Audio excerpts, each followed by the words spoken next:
Alright, this video is going to be showing the Troutville crossover just above Roanoke, Virginia.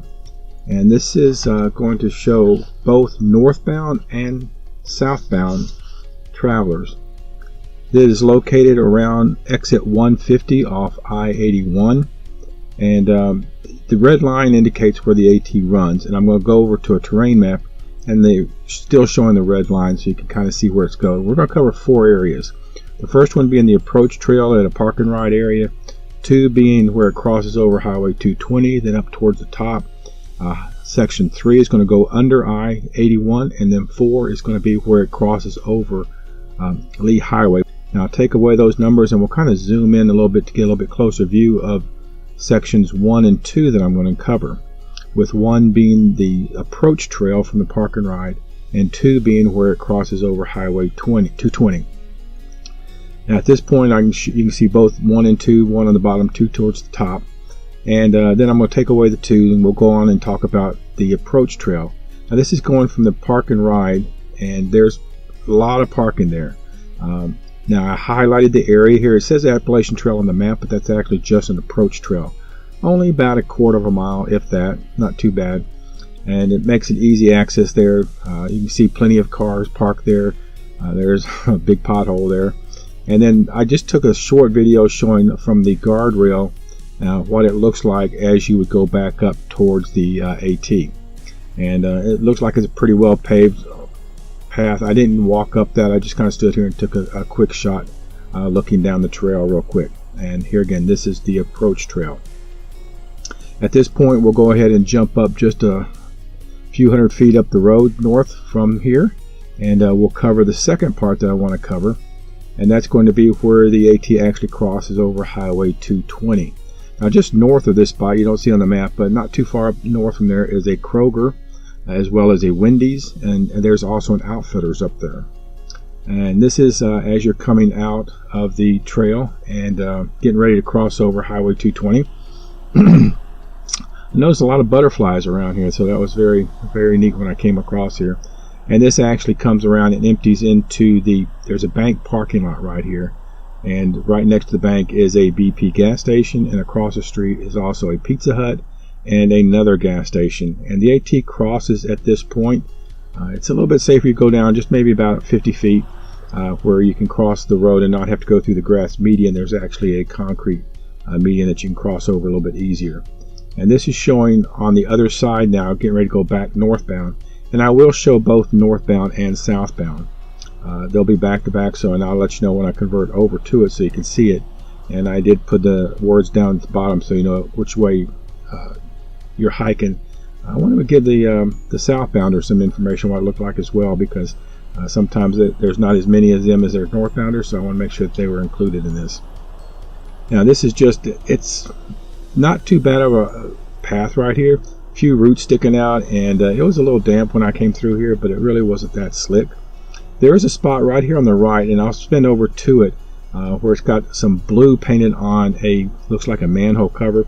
At first I thought it was a water source, but it's not. It just looks more like it's a water cutoff valve, and the water department painted this all blue so they would know it's there. If there was a water source there, I did not see it. Now I switched around and going back southbound now. I just kind of turned around where I was at, walking southbound, and if you noticed in the caption kind of below there, I did southbound so that you know which way we're looking. So I'm just going back the exact same way in which I came at this point, but I did want to give it what it looked like for those southbounders that are coming down the trail. Pizza Hut is right there. 2 gas stations, a couple motels, as well as that bank that's right there. And this will just kind of zoom in to across the street so you can kind of see how you would enter the trail. Now this is what I just shot a few seconds ago and showed that what it would look like. So this is what it's going to look like going back into what we just left. And you kind of just step over the curb over here and walk on up. Very lush, very green when I came through here at the time. The road's pretty busy, so you need to kind of watch out for that as you cross.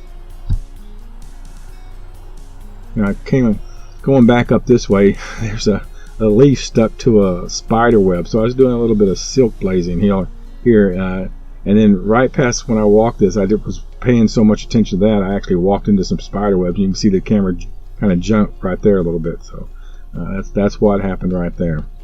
And this is what it looks like if you're going back this way, what the approach trail from that parking ride would look like going back up that way. Now we're going to back out of this, and now we're going to slide on up to sections 3 and 4. 3 being where the AT crosses under Interstate 81, and 4 being where it crosses over Highway Highway 11, which is also considered the Lee Highway. And it's not that far from 2 to 4, from point 2 to point 4 there. It's only about 1.5 miles, I believe it is. Now this is what it looks like here again, going northbound from the, and that's I-84 that's right in front of us right there. And we're going northbound at this point. And it really gets close to the interstate at this time, but then it'll cut down and go around it. But that's how close it is. Very close, right next to it. And these steps were built coming up to make it easier going down this. I can imagine if this was wet, it would be pretty slick. So if it is raining or any kind of dew on the ground, I would be careful going down these steps. They were wood, kind of like railroad ties. In fact, when I got down to about the 3rd or 4th one from the bottom here, I'll just kind of catch my foot a little bit. I didn't slip. I just, I think my foot was on the edge of it, and I just didn't realize it right there. And this road can be a little busy. It's not that bad, but there's not a whole lot of shoulder to walk on. So just be careful as you're walking back up there, and the AT continues up that way going northbound. You can see the blaze painted on the pillar. I can see if it's pouring down rain, I can see a lot of people sitting on that concrete angled embankment right there just to kind of stay out of the rain for a little while. And just as soon as you cross underneath here, it turns back to the right, and you can see the double blaze on this post coming up, meaning that you need to turn and go right on up here. So it's a nice little clearing, easy to follow, couldn't miss it. Once you get through this, there's just a small opening, looks like a gravel road that goes up through here.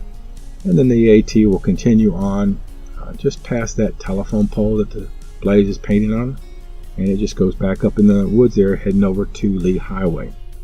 Now I'm going to turn around at this point, and this is the video coming from the car going southbound now.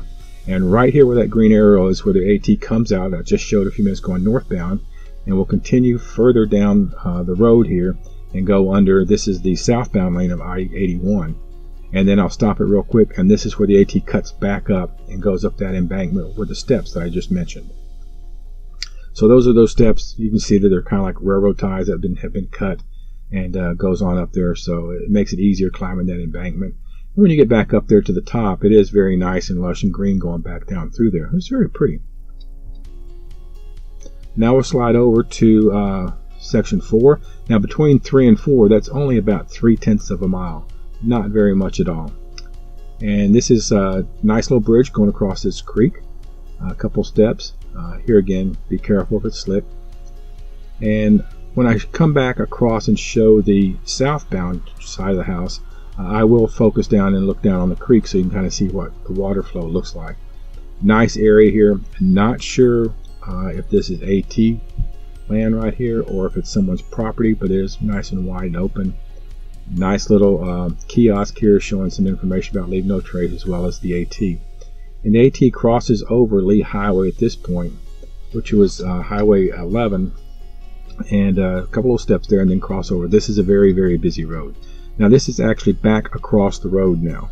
So you've crossed the road, and if you look barely back up in the back there, the railroad tracks, right where that green arrow's point, there's railroad tracks there, and you cross over. And there's a nice little paved area so that you can cross over safely those railroad tracks and go on northbound. Now at that point, I've turned around at the railroad tracks. I walked up there and I've turned around now going back southbound to show what this area looks like for those that are hiking southbound. Comes out of the green tunnel here and coming up to Highway 11, which is, like I said, Lee Highway. Very busy road. You can already see the white blaze on the tree across the road. I kind of stopped here for a second and grabbed a picture of the sign, and I'll turn back left, and there is a little parking area just down below this, and I'll freeze the camera for just a second. I will come back and show this at the end of the video, but there's a little parking area down there, and I'll show you how big that is as well as looking back up this way. I did put in here to be very careful crossing the roads. As you can tell from the time I was there, it was very busy. So I kind of waited my time, made sure it was clear, and then I crossed over to get the other side. Now this is on the other side from going southbound now, and that's the same kiosk that I just showed a few minutes ago. Nice little shelter. If it's pouring down rain, you need to kind of get out of the rain a little bit. And it looks like by the muddy spot underneath there, looks like a few people have done that.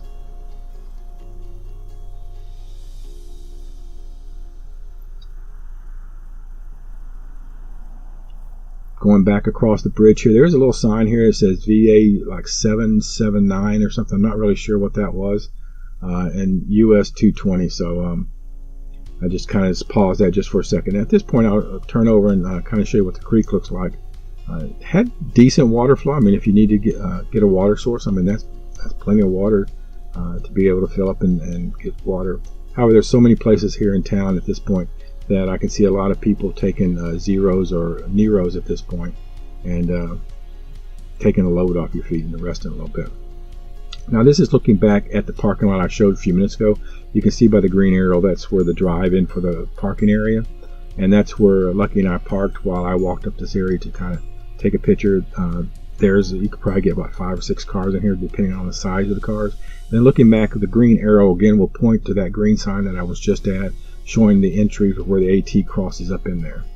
The Troutville fire station, which is about 1.2 miles from this location going north, there's also a park there, and according to AWOL's book, there's free camping at the town park, no pets. There's also free laundry and showers at the fire station. So that would be probably worth the mile hike up the road there to get free laundry, free showers, and actually a free place to park so close and have those amenities available to you. Well, that's it for Troutville. I do appreciate you taking the time to watch this.